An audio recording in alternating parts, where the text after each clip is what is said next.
मिठा तुझे करे अज तारे मां बेड़ो करो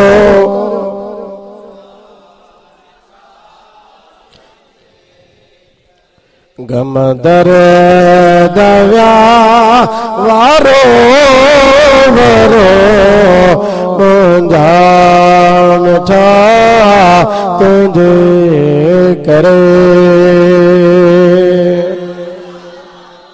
छो भला आड़ा हमा आजाद इब्राहिम थो आजाद इब्राहिम थो पारण बरलो ठरो मुंजा मिठा तुझे करे बुलंद आवाज़ सां चओ सुभान अल्लाह या रसूल अल्लाह था चौ शिरक जी फतवा लगे इन महफिल पाक जो इंतजाम कयो आ अल्लाह ताला उन्हनि खे बिनी जानन जूं सादतूं नसीब फरमाए। मोहतरम जनाब हाफिज सिकंदर अली कादरी हिन महफिल पाक में हाजिर थियण जे लाइ मूंखे दावत पेश कई। अल्लाह ताला शिरकत जी तौफीक नसीब फरमाई। मिलाद पाक जी महफिल आ ऐं उन सां गॾु सैयदना गौसुल आज़म रज़ी अल्लाह ताला अन्हु जी यारी शरीफ बि आहे। इन हवाले सां कुछ अर्ज कंदुसि अवां तवज्जो सां वेही गौर सां वेही ॿुधण जी कोशिश कयो। सब खां पहिरियां तिलावत कयल आयत जो बरकत ख़ातिर आऊं तर्जुमो पेश कयां ऐं उन खां बाद उन सां मुतअल्लिक़ कुछ ॻाल्हियूं मूंसां गॾिजी करे मोहब्बत ऐं ज़ौक़ सां दुरूद शरीफ पढ़ो सल्लल्लाहु अलैहि या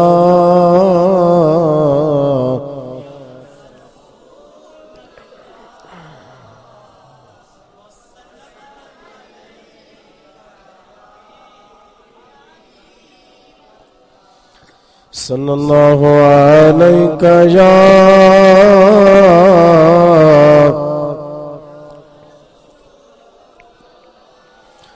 वसल्लम अलैका या हबीबल्लाह।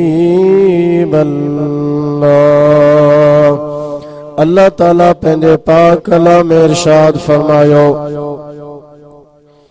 या अय्युहन नासो क़द जाअकुम बुरहानुम मिर रब्बिकुम व अंज़लना इलैकुम नूरम मुबीना।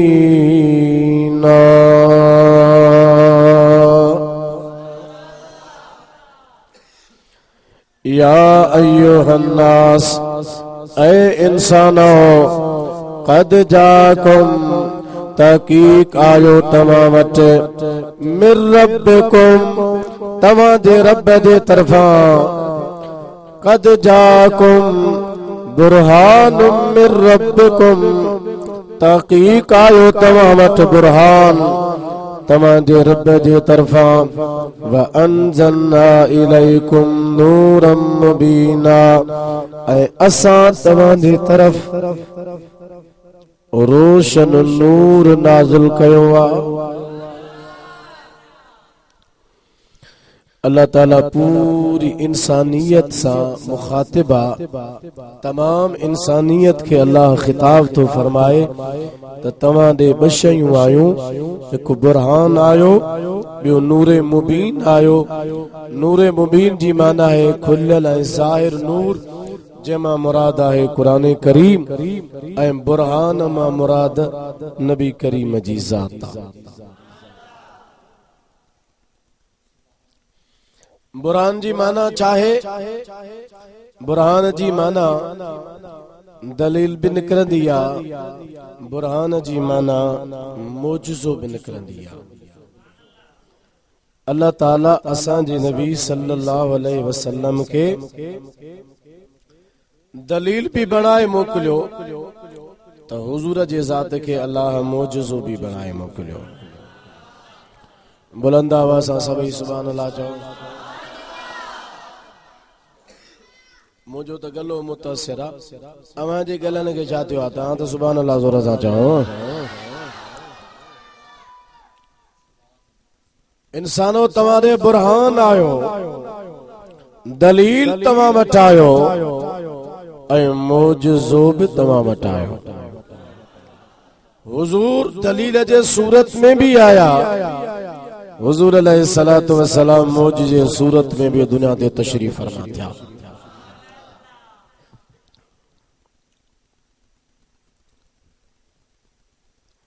असां के कंहिं शइ जे लाइ झलण माना हथ सां असां के उन राह ते आणणा जल पर न कबी हाजी मौजू खुलियल आहे बाबा जेको बयान आयो थी वेंदो माना हथ सां जेकॾहिं ॻाल्हि ज़हन में आण बि त माना ॿिए पासे घुमाए फिराए उते ज़रूर पहुचूं। हिकु सुन्नी या रसूल अल्लाह चवण वारा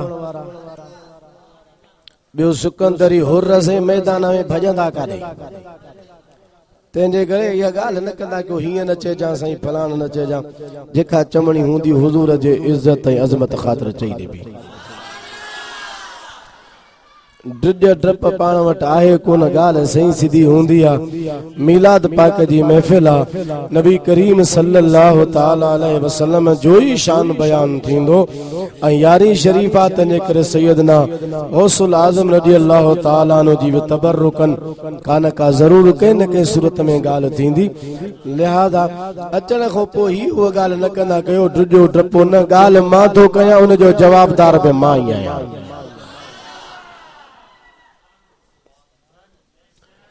तव्हारे दलील आयो हेरे तवज्जो कयो कोशिश कंदुसि छो त आउं त चवण लाइ चई वेंदुसि आलम त चई वेंदा पर पुठियां मसइलो पोयनि जे लाइ थींदो आहे सो अहिड़ो मसइलो कोन थींदो ख़ुदा कंदो।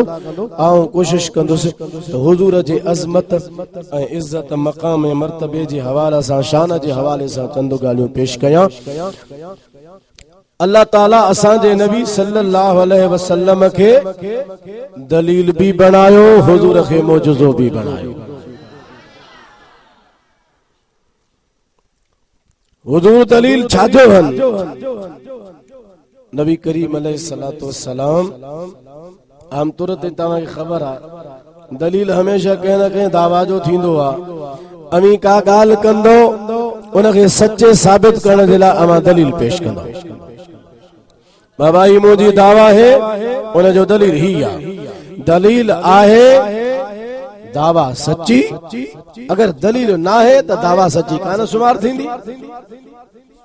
नंबर बी गाल दलील मानू जॾहिं कोर्ट में केस कंदो किथे भी अवां कयो कोर्ट हुजे कचहरी हुजे पंचायत हुजे अमीनन वटि फैसलो हुजे अवां जी दावा मजबूत तॾहिं हूंदी तव्हां जी दावा सच साबित तॾहिं हूंदी जॾहिं तव्हां जा दलील मजबूत हूंदा। कानूनी मसइला न वकीलनि जे पासो वठंदो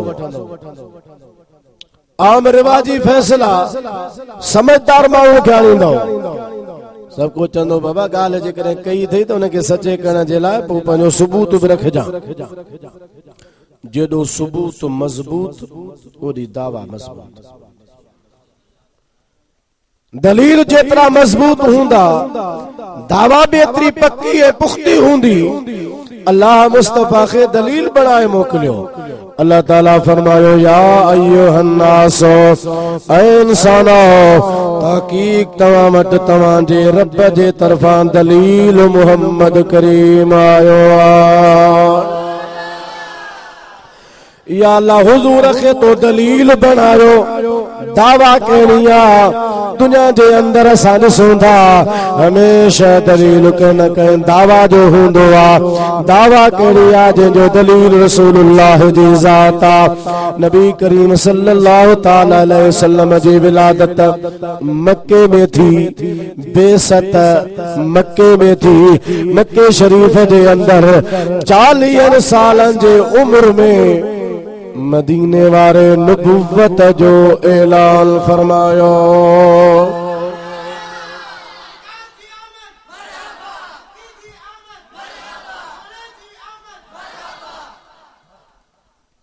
हुजूर 40 सालनि जे उम्र में नबुव्वत जो ऐलान कयो। बुलंद आवाज़ सां चओ छा फरमायो? ऐलान कयो। 40 सालनि जे उम्र में नबी कोन बणिया नबुव्वत जो ऐलान कयऊं। ऐलान 40 सालनि जे उम्र में कयऊं। नबी त हुजूर तॾहिं हुआ जॾहिं आदम अलैहिस्सलाम जो जिस्म ठहियो ई कोन। अब केड़ी वट बकरी लगी थी फकीरा चुप करे वे उथवे छजो जेतरी उथवे थींदी ओतरी तकीर घट थींदी जेतरी उथवे न कंदो तेतरी तकीर ज्यादा थींदी तने करे वे मस्करे सुकून सां भी ॿुधो। हुजूर 40 सालनि जे उम्र में नबुव्वत जो ऐलान कयो। नबुव्वत मिली 40 सालनि जी उम्र में ना है। मदीने वारा नबी पैदाइशी नबी आहिनि ऐं अल्लाह जो नबी पैदाइशी नबी हूंदो आहे कंहिं उम्र सां उन जे नबुव्वत जो ताल्लुक न हूंदो आहे त को 40 सालनि या 30 सालनि में पहुचे त पोइ हू नबुव्वत हुनखे मिलंदी आहे। न नबी पैदाइशी नबी हूंदो आहे। हुजूर पैदाइशी नबी आहिनि। नबुव्वत जो ऐलान 40 सालनि जे ज़माने में कयऊं पर नबी तॾहिं हुआ जॾहिं अञा कुझु ठहियो ई कोन।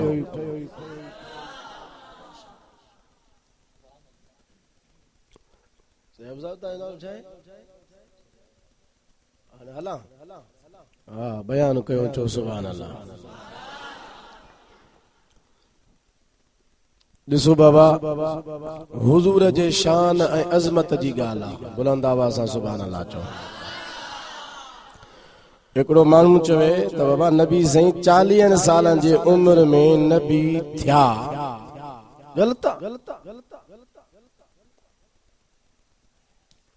नबी अगे हुआ। ऐलान हुजूर 40 सालनि जी उम्र में फरमायो चओ सुभान अल्लाह। ॿुधो अल्लाह जो क़ुरान। अब क़ुरान ते त ईमान आहे न। क़ुरान ते जहिड़ो केर बि कोन कंदो। कई किताब जी ॻाल्हि कजे किताब जी ॻाल्हि कयूं हदीस जी ॻाल्हि त लेबल लॻंदो सही न आहे सही फलाण हो वॾे बुखारीअ में ॾेखारियो। सभिनी जो हदीसूं बि आहिनि पर मुंहिंजा अदा पहिरियां सभ खां अल्लाह जो क़ुरान।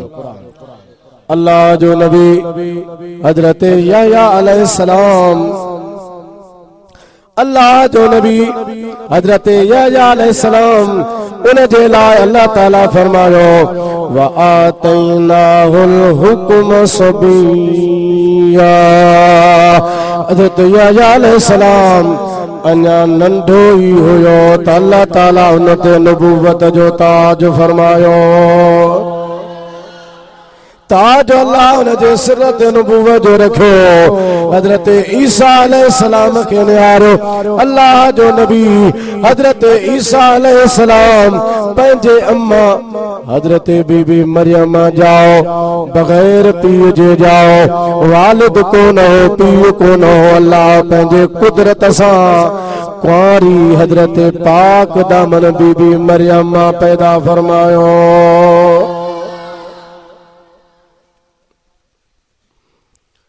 हजरत बीबी मरियम खे तकलीफ़ थी माण्हू छा चवंदा त मरियम तुंहिंजी त शादी थियल कान्हे पुट कीअं ॼाओ।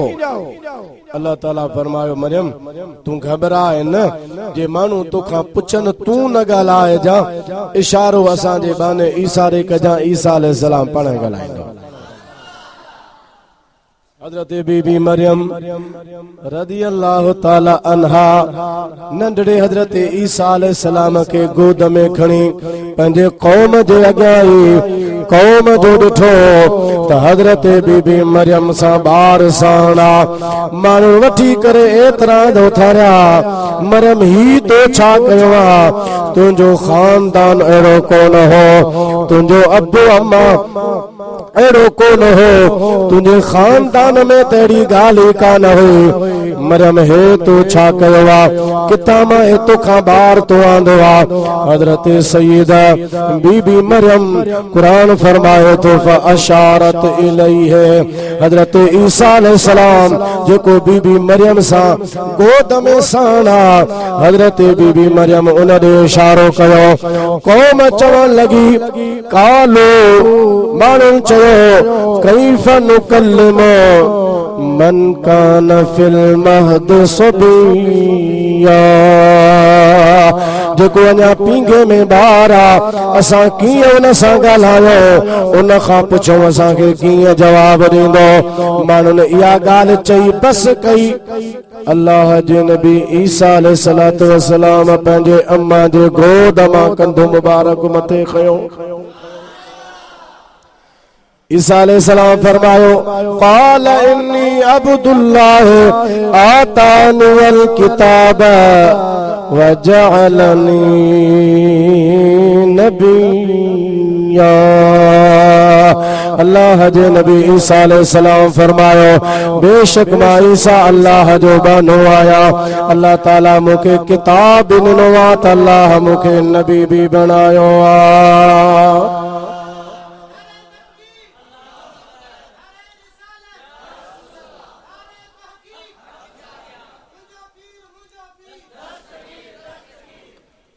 हज़रत ईसा अलैहिस्सलाम जमण सां नबी चओ सुभान अल्लाह जमण सां ऐलान फरमायई इन्नी अब्दुल्लाह मां अल्लाह जो बानो आया आतानियल किताब अल्लाह मूंखे किताब भी ॾिनो आहे वजालनी नबिया अल्लाह मूंखे नबी भी बनायो आहे चओ सुभान अल्लाह मौलवी साहब जे हज़रत ईसा अलैहिस्सलाम जमण सां नबी आहे त पोइ आमिना जो लाल बि जमण सां नबी आहे या अंधी समझ तो किथां दी जे हुजूर खे 40 सालन जे जमार में नबूवत मिली 40 सालन जे जमार में न हुजूर अलैहिस्सलाम नबी त तॾहिं हुया जॾहिं आदम अलैहिस्सलाम अञा पाणी ऐं मिट्टी जे विच में हुयो माना आदम ई न थियो हुयो आमिना जो लाल तॾहिं बि नबी हुयो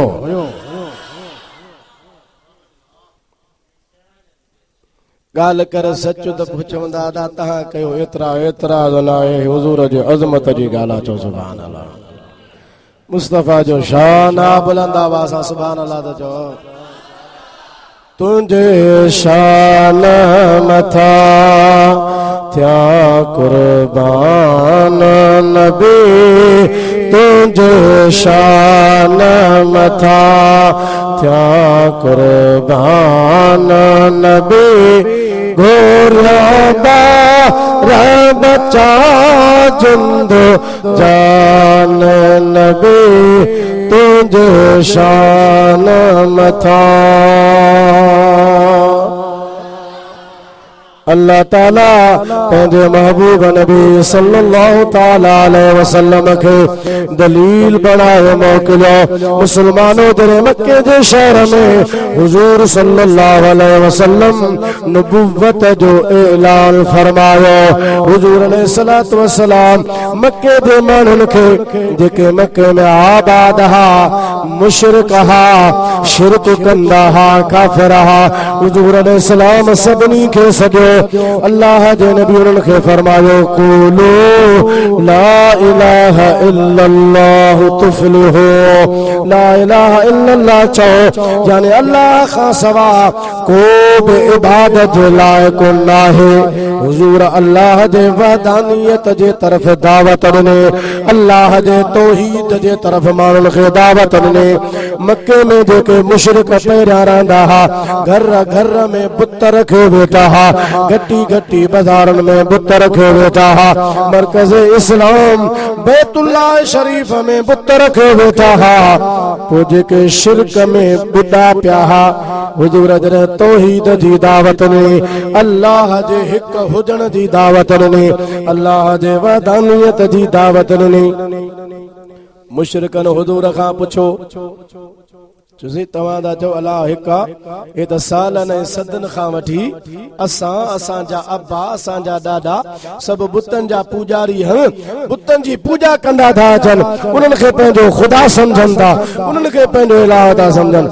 अवां था चओ ला इलाहा इल्लल्लाह, अल्लाह खां सवा ॿियो को इलाह कोन्हे, ख़ुदा खां सवा ॿियो को महबूद न आहे, अल्लाह खां सवा को इबादत जो लाइक़ न आहे। हे सदन खां वठी असांजा अब्बा ॾाॾा बि बुतनि जा पूजारी, बुतनि खे पंहिंजो ख़ुदा सम्झंदा आहिनि। अवां था चओ त ॿियो ख़ुदा आहे ई कोन, अल्लाह खां सवा तव्हां वटि कहिड़ो सबूत आहे त ख़ुदा खां सवा ॿियो आहे ई कोन।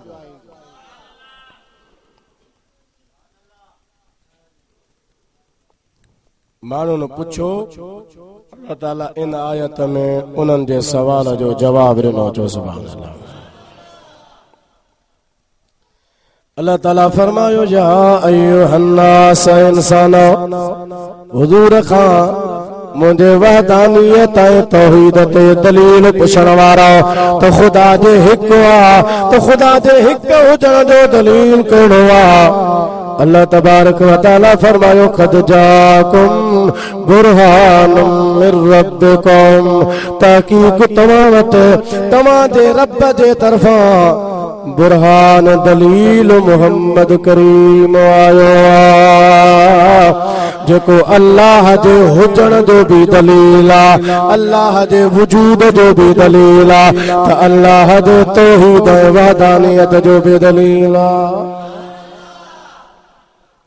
भाई इन पूरी कायनात में अल्लाह जे हुजण जा कई दलील आहिनि, ख़ुदा जे वजूद जूं कई निशानियूं आहिनि, जिन मां तव्हांखे पतो पवंदो त अल्लाह मौजूद आहे, पर निशानियूं दलील ॿिनि क़िस्मनि जा आहिनि।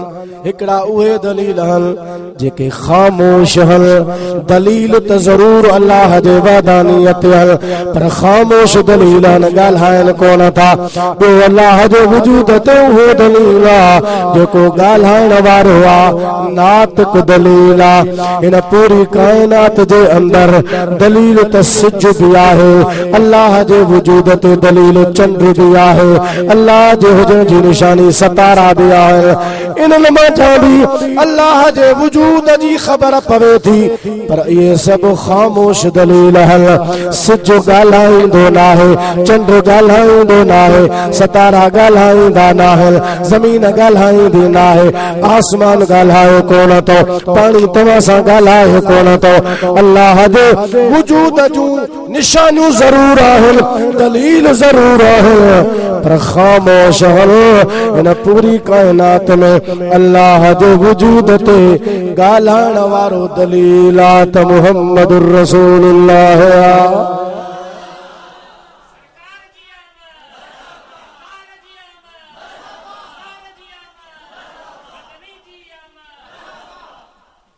ऐं उहो दलील आहे जो बाक़ी दलीलनि जे दलील हुजण जे बारे में ख़बर ॾिनी त बि रसूलुल्लाह ॾिनी।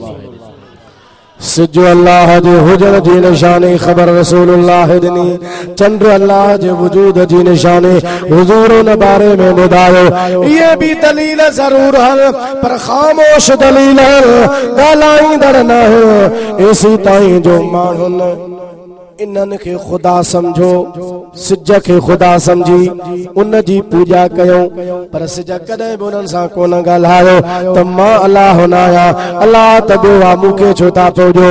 एॾा त इहे ख़ामोश दलील जो माण्हू इन्हनि खे ख़ुदा सम्झो त बि इन्हनि कोन ॻाल्हायो, पर मुहम्मद रसूलुल्लाह सल्लल्लाहु अलैहि वसल्लम तमाम दलीलनि में कामिल दलील भी आहे त ॻाल्हाइण वारो दलील भी आहे। अल्लाह जे वजूद जो खुदा ताला जे तौहीद जे बारे में जेका दावा है, ये खणी समझो ला इलाहा इल्लल्लाह, या दावा है, उन जो दलील मुहम्मद रसूलुल्लाह। हुजूर सल्लल्लाहु ताला अलैहि वसल्लम के अल्लाह ताला मौजज़ो बनाए भी दुनिया ते मोकलियो। चो सुभान अल्लाह। बाकी अंबिया अलैहिस्सलाम के अल्लाह मौजज़ा ॾिना, ऐं हुजूर जे खुद ज़ात के अल्लाह ताला मौजज़ो बनाए मोकलियो। दिए मुझसे अंबिया को खुदा ने, दिए मुझसे अंबिया को खुदा ने, हमारा नबी मोजज़ा बन के आया, हमारा नबी मोजज़ा बन के आया। हुजूर जी खुद ज़ात मौजूज़ हुआ, नबी करीम अलैहिस्सलाम जो जिस्म मुबारक मौजूज़ हुआ, हुजूर जो ॻाल्हाइण मौजूज़ हुआ, हुजूर जो ॾिसण मौजूज़ हुआ, मुस्तफ़ा जो ॿुधण मौजूज़ हुआ, हुजूर जा हथ मौजूज़ आहिनि, हुजूर जा पेर मुबारक मौजूज़ आहिनि। सरापा हुजूर जे ज़ात खे अल्लाह ताला कायनात जे अंदर मौजूज़ बणाए ऐं जेके मौजूज़ा ॾिना से बि बेशुमार था फरमाया। चओ सुभान अल्लाह। हाणे चंद ॿुधो, उन खां बाद में मुंहिंजो बयान बि ख़त्म हूंदो। दुरूद शरीफ बुलंद आवाज़ सां पढ़ो। सल्लल्लाहु अलैका या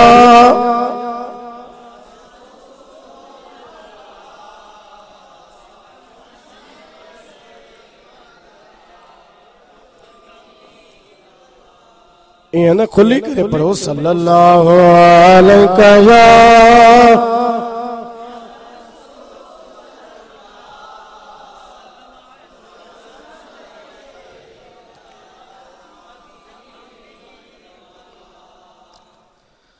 अबू जहल मक्के में हुजूर जो वॾो दुश्मन हो, मुखालिफ। जाहिलियत जे ज़माने में इनखे सॾींदा हुआ। इस्लाम खां पहिरियां माण्हू मके जा इनखे मशहूर हो अबुल हिकम, दानाईअ जो अबो, समझदारीअ जो बि बाबो हुआ। माण्हू जॾहिं कंहिं ॻाल्हि में मुंझी पवंदा हुआ पोइ मशवरो वरी अबू जहल खां वठंदा। तूं असां में वॾो दाना आहीं, समझदार आहे, तूं असांखे को मशवरो ॾे। पोइ अहिड़ो त मशवरो माण्हुनि खे ॾींदो त जंहिं मुश्किल में फाथल हूंदा मसइलो हुननि जो हल थी वेंदो। अहिड़ा मशवरा माण्हू कींदा। पोइ माण्हू चवंदा हीअ त बाबा हिन जो दानाईअ जो बि वॾो पीउ आहे, हीअ त वॾो को दानश्वर आहे, बल्कि दानश्वरनि जो वॾो अबो आहे, वॾी हिनखे समझदार, वॾो समझदार माण्हू आहे। पोइ अबुल हिकम हुनखे सॾींदा। इस्लाम आयो, हुजूर अलैहिस्सलातु वस्सलाम हुनखे इस्लाम जी दावत ॾिनी, मुस्लमान न थियो। हुजूर फरमायो तव्हां त हिनखे सॼो था थिए अबुल हिकम, हिन में दानाई किथां आई, हिन में समझ किथां आई?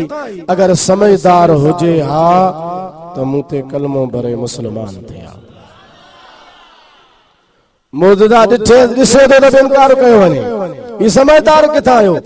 हे वॾो जाहिल आहे, जाहिलनि जो बि अबो आहे। उन खां बाद में हिनखे अबू जहल सॼो थो वञे। हाणे उन अबू जहल घणी कोशिश कई हुजूर जे रस्ते खे रोकण जी, पर हुन खां जॾहिं कुझु बि न थी सघियो त पोइ पंहिंजे मदद जे लाइ वरी पोइ ॿाहिरां पियो माण्हू घुराए।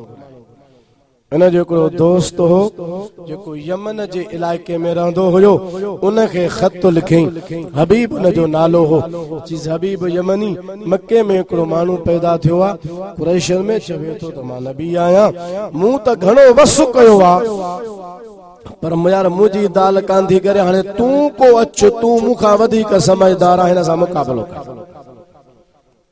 हबीब यमनी यमन मां हलियो, मक्के शरीफ में पहुतो। अबू जहल सां मुलाकात कयई। चई कर ख़बर छा हाल अहवालनि जी? ही ख़बर आहे। हबीब यमनी चवण लॻो जे इहा ख़बर आहे त पोइ हल मूंसां गॾिजी हल, पाण गॾिजी था हलूं। मां इन नबी खां जेको पाण खे नबी थो सॾाए कुझु सवाल कंदुसि, जेकॾहिं नबी हूंदो त मुंहिंजे सवालनि जा जवाब ॾींदो। घणा सवाल कंदे? चई मां उन खां 3 सवाल कंदुसि। 3 सवाल उन खां पुछंदुसि, नबी हूंदो त जवाब ॾींदो, न हूंदो जवाब न ॾेई सघंदो त बस आजिज़ थी वेंदो, ॻाल्हि ख़तम। ठीक है केड़ा सवाल सब खां पहिरियों सवाल मां इहो खणी हलंदुसि हू मूंखे सुञाणे कोन थो मूंखे ॼाणे कोन थो मुंहिंजो हुन सां को तारुफ़ न आहे मेल मुलाक़ात न आहे उन खां पुछंदुसि मुंहिंजो नालो छा आहे मां केरु आहियां किथां खां मां आयो आहियां नबी हूंदो त ॿुधाईंदो नबी न हूंदो त न ॿुधाए सघंदो ॿियो सवाल इहो थो खणी हलां त जेकॾहिं वाकई अल्लाह जो नबी आहे त नबीअ जी हुकूमत नबीअ जो पावर नबीअ जी कुव्वत नबीअ जी ताक़त रुगो ज़मीन ते कान हलंदी आहे नबीअ जो हुकुम त आसमाननि ते बि हलंदो आहे अदा सभई गजी सुभान अल्लाह त चओ ॿियो इहो सवाल टियों सवाल ही आहे मुंहिंजी कधी आहे घर में बीमार आहे अखियुनि खां अंधी आहे ज़ुबान खां गूंगी आहे कननि खां ॿोड़ी आहे हथनि खां रूंडी आहे टंगुनि खां टुंडी आहे न ॻाल्हाए न को ॿुधे न को का शइ वठी सघे न को हली सघे जो सचो नबी आहे उन जे लाइ दुआ घुरे त उनखे शफ़ा मिली वञे टई सवाल खणी हबीब यमनी अबू जहल मक्के जा ॿिया कट्टा काफ़िर मुशरिक हुजूर जे दरबार में अची पहुता नबी करीम सल्लल्लाहु अलैहि वसल्लम सां मिलिया हबीब यमनी हुजूर सां ॻाल्हाइण शुरू कयो सही मूं ॿुधो आहे तव्हां नबूवत जी दावा कई आहे हुजूर फरमायो हाओ मां अल्लाह जो सचो आख़िरी नबी आहियां तोखे बि मां इस्लाम जी दावत हुजां मुसलमान थे हबीब यमनी चवण लगो मुंहिंजा कुझु सवाल आहिनि उन्हनि जा तव्हां जवाब ॾियो जेकॾहिं जवाब ॾेई वञो मञींदुसि त तव्हां नबी आहियो जे मुंहिंजे सवालनि जो जवाब न ॾिनव त मां कोन मञींदुसि हुज़ूर सल्लल्लाहु अलैहि वसल्लम फरमायो तोखे तुंहिंजे सवालनि जो जवाब ॿुधायां या जेके सवाल दिल में खणी आयो आहे मां मोहम्मद उहे बि ॿुधायां बुलंद आवाज़ सां सुभान अल्लाह त चओ हिकिड़ो माण्हू पाण खे मुस्लमान सॾाए ऐं चवे माज़ अल्लाह हुजूर खे भित जे पुठियां जी ख़बर नाहे ऐं हिकिड़ो यमन मां काफ़िर हली आयो आहे उहो बि सम्झी सघे पियो त नबीअ में कुव्वत केतिरी हूंदी आहे ताक़त केतिरी हूंदी आहे पावर केतिरो हूंदो आहे ऐं नबीअ खे इल्मु केतिरो हूंदो आहे चओ सुभान अल्लाह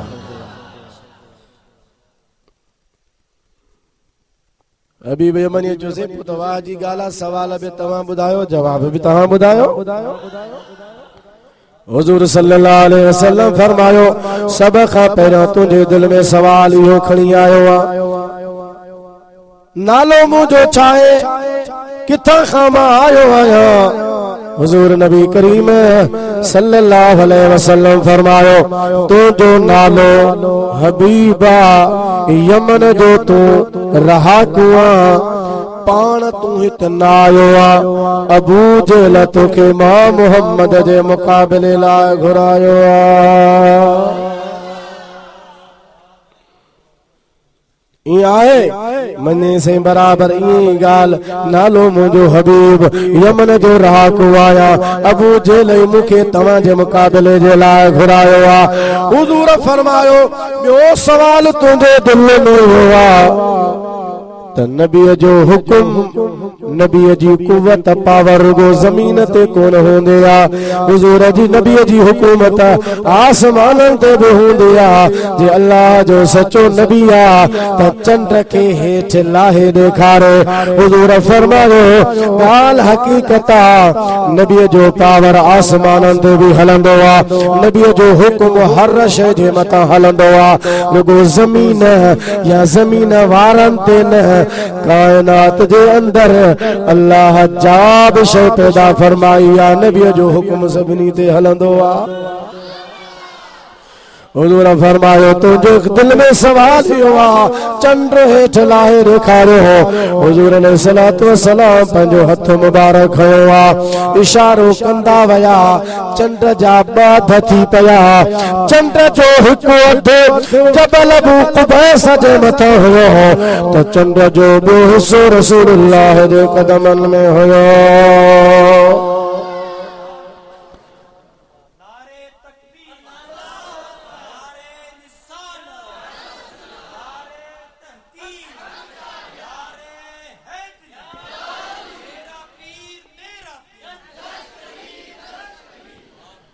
जैसे जो कह दिया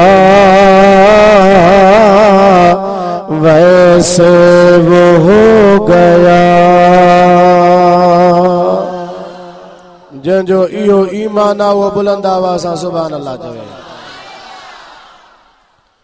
जैसे जो कह दिया वैसे वो हो गया।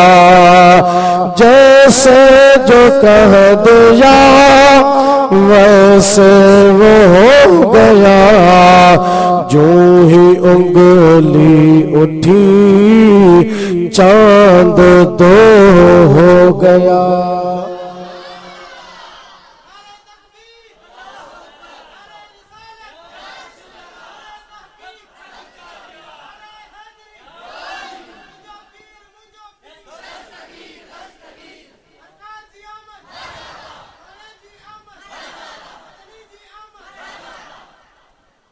हिकिड़ो न माण्हू चवे त मुंहिंजे लठ में ताक़त आहे नबीअ में एतिरी बि ताक़त नाहे अल इयाज़ बिल्लाह।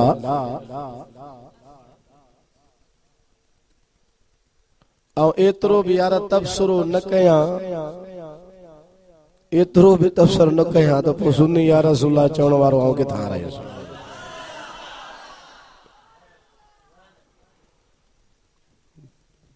ठुप न ॻाल्हाइजे तो पोइ यार असां जहिड़ा हुर फ़कीर न घुराईंदा कयो के ॿिया घुराईंदा कयो।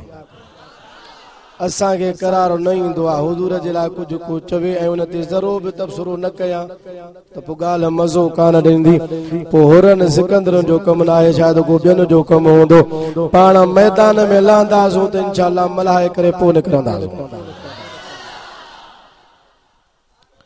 मुंहिंजा भाउ जेकॾहिं को माण्हू इहो चवे ऐं तव्हां अंदाज़ो लॻायो हुजूर जो इशारो थियो हे त लठ जी ॻाल्हि थो करे। मुस्तफ़ा जे त इशारे में उहा ताक़त आहे जो हुजूर चंड खे हेठि लाहे ॾेखारियो। हुजूर अलैहिस्सलातु वस्सलाम फरमायो हबीब तुंहिंजो ॿियो सवाल इहो साईं बराबरि इहो ई सवाल।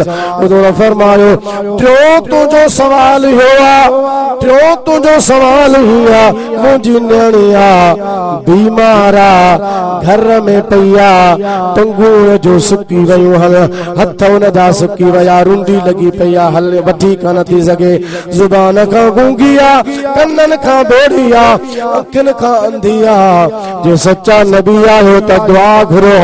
हुजूर सल्लल्लाहु अलैहि वसल्लम फरमायो ऐं दुआ घुरा थो अल्लाह उनखे शफ़ा ॾींदो।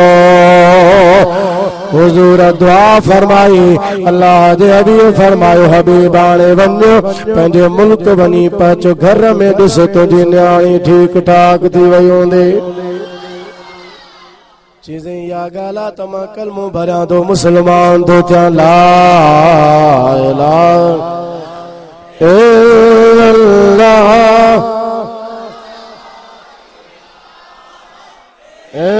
इल्लल्लाह ला इलाहा ला इलाहा इल्लल्लाह ला इलाहा इल्लल्लाह ला इलाहा इल्लल्लाह मुहम्मदुर रसूलुल्लाह सल्लल्लाहु अलैहि वसल्लम कलमो भरे हबीब मुसलमान थिया। अबू जिल तो चवेसि हबीब हे तो छा कयो मूं त तोखे मुक़ाबले जे लाइ घुरायो हुयो। पर तू त हिन ते कलमो भरे मुसलमान थी वियो आहे।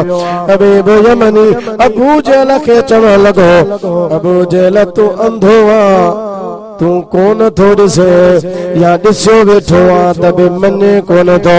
तुंहिंजे दिल में का दुश्मनी आ, हुजूर सां बुग़्ज़ आ, हसद आ, साड़ा, वरना अल्लाह जे ज़ात जो कसम आ, मुंहिंजा सवाल इन्हनि जो जवाब दुनिया ते नबीअ खां सवा केरु नथो ॾेई सघे।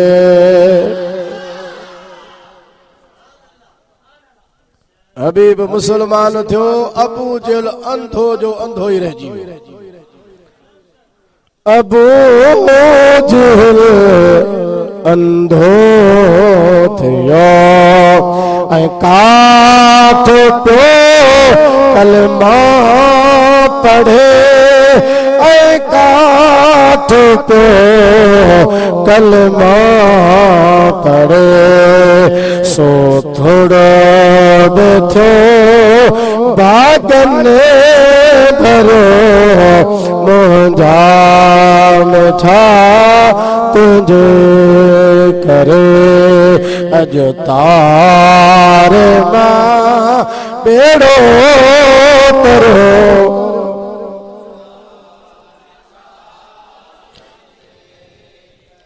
गम दर्द वारो वरो मुंहिंजा मिठा तुंहिंजे करे,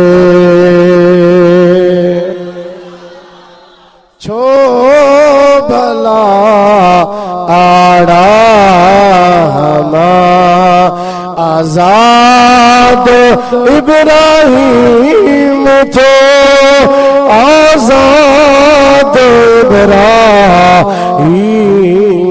थियो, पारण बरलो ठरो मुंहिंजा मिठा तुंहिंजे करे। बुलंद आवाज़ सां चओ सुभान अल्लाह। या रसूल अल्लाह था चौ शिरक जी फतवा लगे थी, शिरक जी फतवा लगे, दुश्मन गरो गालियो गणे मुंहिंजा मिठा तुंहिंजे करे, अॼु तारे मां बेड़ो तरो मुंहिंजा मिठा तुंहिंजे करे, गम दर्द वारो वरो मुंहिंजा मिठा तुंहिंजे करे।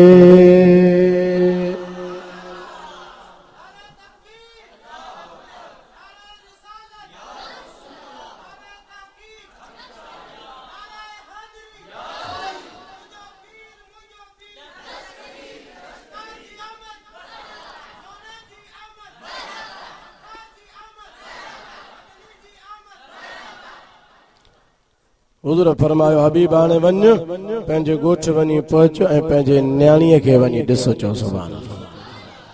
हबीब यमनी निकितो, मके मां निकितो आहे, यमन में वञी पहुतो, रात जो टाइम हुयो, दरवाज़ो वञी खड़कायई, अंदरां आवाज़ आयो केरु?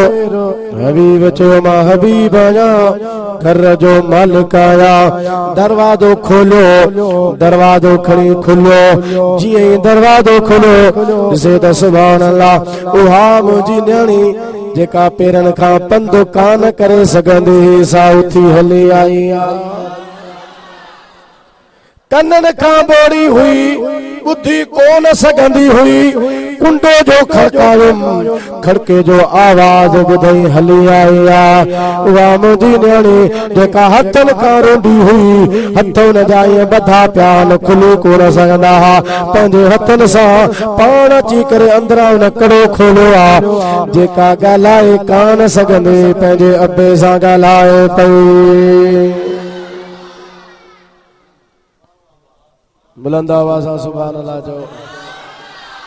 अमा कर ख़बर तोखे त मां बीमार छॾे वियो हुयुसि, तूं कीअं चङी भली थी वई आहे, कीअं तोखे सिहतयाब मिली आहे, कीअं तूं ठीक थी वई आहे। न्याणी थी चवे अबा अंदर हल वेह वेठो।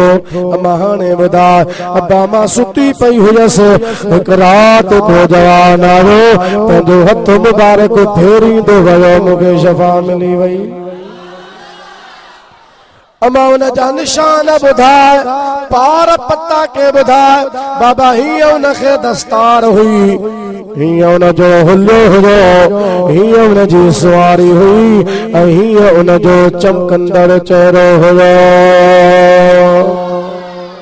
हज़रत शाह अब्दुल लतीफ़ बिदाई रहमतुल्लाह अलैह फरमाईंदो आहे, सूरत साहड़ जाम जी जे ॾिसो जे ॾियो सुख न सुम्हो कॾहिं वर पासा ॾे पोइ मूंखां गे सभु घड़ा खणी घिड़ी पओ। जखरे जड़ो जवानो दिसा कोन देह में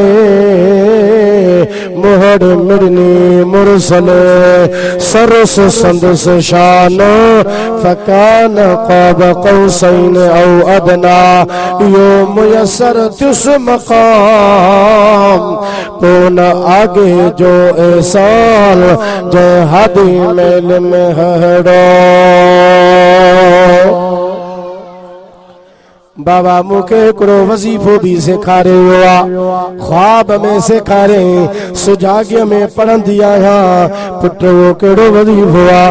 ला इलाहा इल्लल्लाह ओ ला इलाहा इल्लल्लाह मुहम्मदुर रसूलुल्लाह सल्लल्लाहु अलैहि वसल्लम।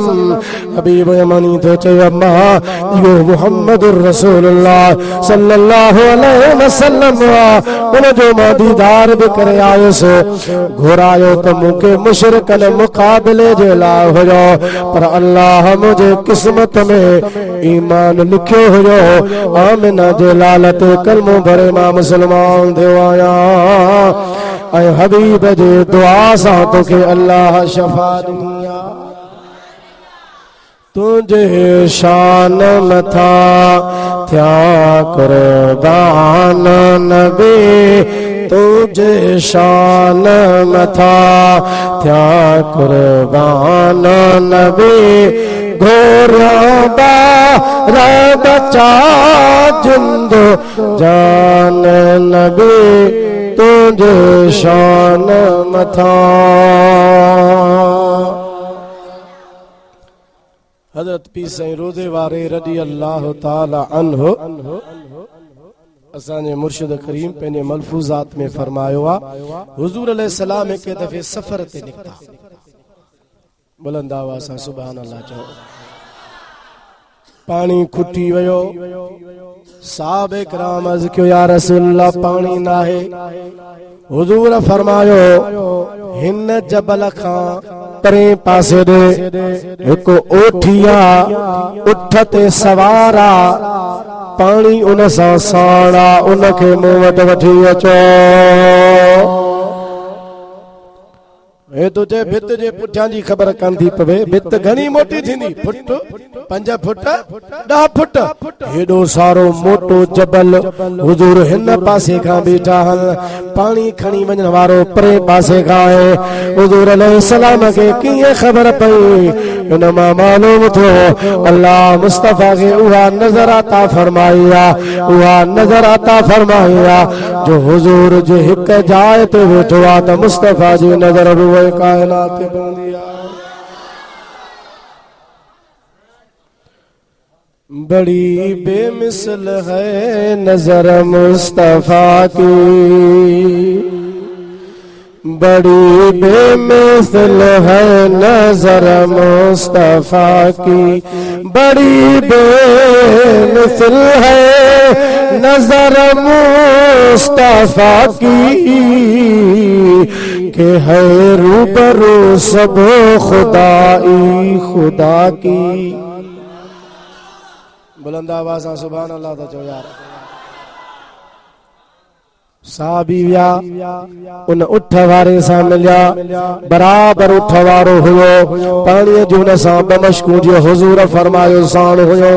उन खे चयो हल तोखे रसूलुल्लाह सल्लल्लाहु अलैहि वसल्लम सॾनि था। उन चयो मां तव्हांजे रसूल खे कोन थो सुञाणा, तव्हांजे नबी खे कोन थो सुञाणा, न हलंदुसि। जे न हलंदे त तोखे ज़ोरीअ वठी हलंदासीं। छो तो हुजूर फरमाया वठी अचो, न चईंदासीं तोखे हल। मुठ जे खणी महार खे पकड़ियो, वठी आया, सिधो हुजूर जे दरबार में वठी आया। बमश्कू पाणीअ जो उन जा साण हुयो। हुजूर अलैहिस्सलातु वस्सलाम उन खे फरमायो असांखे पाणी खपे। हुन चयो सही पाणी कल हिन टाइम ते मूं भरियो आ, माना हितां खां हिकु ॾींहुं परे पाणी आ, 24 कलाकनि जे पंध ते पाणी बीठो आ। मां उतां पाणी भरे आयो आहियां, पंहिंजे मालिक ॾे भरे थो वञा। पाणी जे तव्हां खे ॾियां खुटी पवंदो त पोइ मालिक जा मोजड़ा केरु खाईंदो। मां उन जो ख़ादिम ग़ुलाम आहियां, उन जे लाइ पाणी थो भरे वञा। तंहिंजे करे तव्हां खे कीअं पाणी ॾियां। हुजूर फरमायो तूं ॾिसंदो वञा, पाणीअ जूं मश्कूं हेठि लाइ, पाणीअ जूं हेठि मश्कूं लाथो वियो। हुजूर अलैहिस्सलाम फरमायो हिन खे खोलियो, मुंहुं मश्कुनि जो खणी खोलियो। खोलण खां बाद में हुजूर अलैहिस्सलातु वस्सलाम पंहिंजे हथनि मुबारकनि सां पाणी लाहण शुरू कयो। हुजूर फरमायो पाणी भरियो, पाणी भरींदा विया। हुजूर फरमायो सवारनि खे पाणी पियारियो, सवारनि खे पाणी पियारियो। हुजूर फरमायो तव्हां बि पियो, जेके साहब भी मौजूद आ सभिनी पीतो। हुजूर फरमायो वुज़ू भी कयो, वुज़ू भी कयो। हुजूर फरमायो भरियो भी सही, पाण सां गॾु पाणी भी मश्कुनि में भरियो। भरण खां बाद में हुजूर फरमायो हाणे हिन जो मश्कूं बंदि कयो। पाणीअ जो वरी साॻी तरह सां मश्कूं बंदि कयो वियो। हुन गुलाम सॼो ॾिठो पे। हुजूर अलैहिस्सलाम हुन खे फरमायो ॿुधाए असां तुंहिंजे पाणीअ मां घणो पाणी घटि कयो आहे।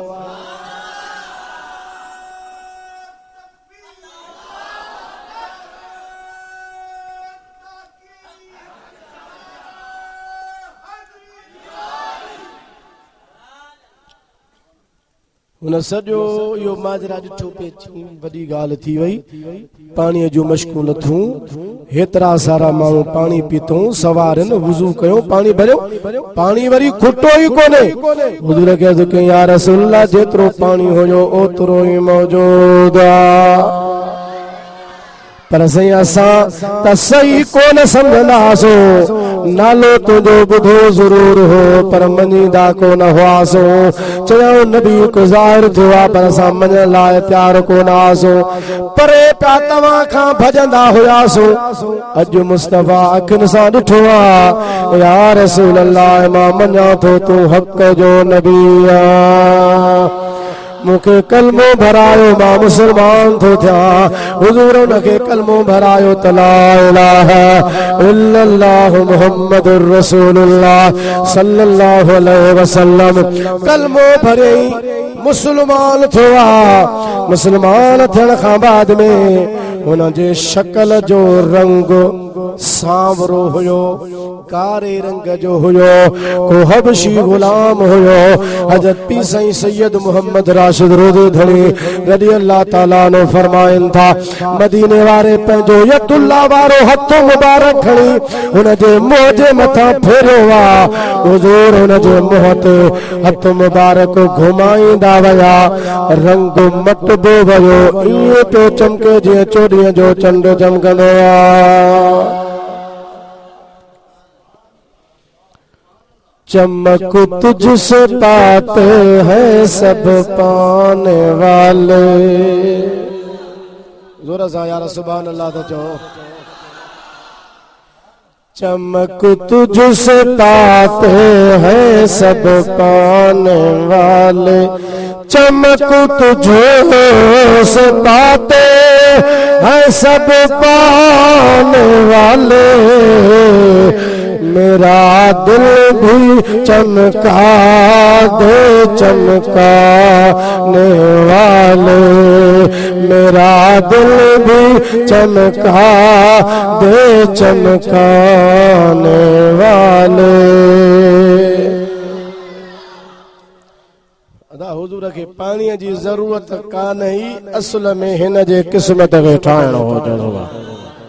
सैयदना इस्माइल अलैहिस्सलाम जे कदमन मुबारकन लगन सां ज़मज़म पानी खूह निकरी सके तो, पानी निकरी सके तो मुस्तफ़ा करीम त हज़रत इस्माइल जो भी ईमान तो हुजूर जे इशारे सां पानी जा चश्मा जारी पे थ सका, पर हुजूर अलैहिस्सलाम जेको हुन खे घुरायो तो उन खे वठी अचो, असल में हुजूर उन जी क़िस्मत खे ठाहियो। चो सुभान अल्लाह। जहन्नमी हुयो, हुजूर उनखे जन्नती बनायो। वो नारी हुयो, हुजूर अलैहिस्सलाम उनखे बेहिश्ती बनायो। रुगो अंतर उन जो रोशन कोन कयो, हुजूर उन जे ज़ाहिर खे भी रोशन फरमाए छॾियो। पीसे रोज़े आला फरमाईंदा गुलाम निकतो, हुजूर फरमायो हल वञ पंहिंजे मालिक खे पानी पहुचा। पंहिंजे मालिक वटि पानी खणी आयो। हिन जे मालिक जी नज़र जॾहिं हिन ते पई, भुलिजी पियो मूं वारो गुलाम त रंग जो सांवरो हुयो, शक्ल जो कोजो हुयो, हे त नूरानी सूरत वारो को अची रहियो आहे। सवारी त मूं वारी आहे, उठ त मूं वारो आहे, मश्कूं बि मूं वारियूं आहिनि, सवार मटियल आहे।